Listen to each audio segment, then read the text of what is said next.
కావ్య అయితే దేవుడి దగ్గర దండం పెట్టుకుంటూ ఉంటుంది. తన సంతోషాన్ని దేవుడితో పంచుకుంటూ ఉంటుంది. అప్పుడే తనకు వామిటింగ్స్ అవ్వడంతో తను షాక్లో ఉంటుంది.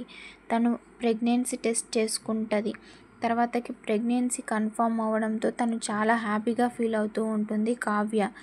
ఇక ఈ విషయం ఇంట్లో వాళ్ళకి తెలిస్తే ఎలా రిసీవ్ చేసుకుంటారో అని మరోవైపు తను బాధతో కూడా ఉంటుంది.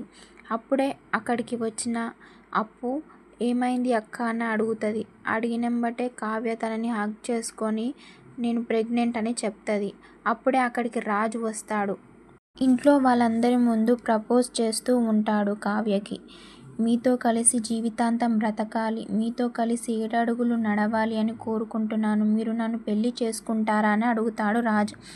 ఇక ఇంద్రాదేవి పెళ్ళి ఎక్కడ, ఎప్పుడు, ఎలా జరగాలనేది మొత్తం నువ్వే డిసైడ్ చేసి చెప్పాలని అంటుంది. అప్పుడు కావ్య కోపంతో బాధతో చాలు ఆపుతారా ఇంకా అని గట్టిగా అరుస్తుంది. అసలు నాకు అతను అంటే ఇష్టమై నేను మీతో చెప్పానా? అసలు నేను పెళ్లి చేసుకుంటానని ఒప్పుకున్నానా? అతన్ని పెళ్లి చేసుకోవడం నాకు అసలు ఇష్టం లేదని చెప్తుంది. దానితో ఇంట్లో వాళ్ళందరూ షాక్ అవుతూ చూస్తూ ఉంటారు.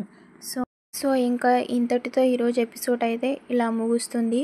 చూద్దాం నెక్స్ట్ ఎపిసోడ్లో ఏం జరుగుతుందో. So please support my channel for more videos, and please like and share and subscribe my channel for more videos, and do support me.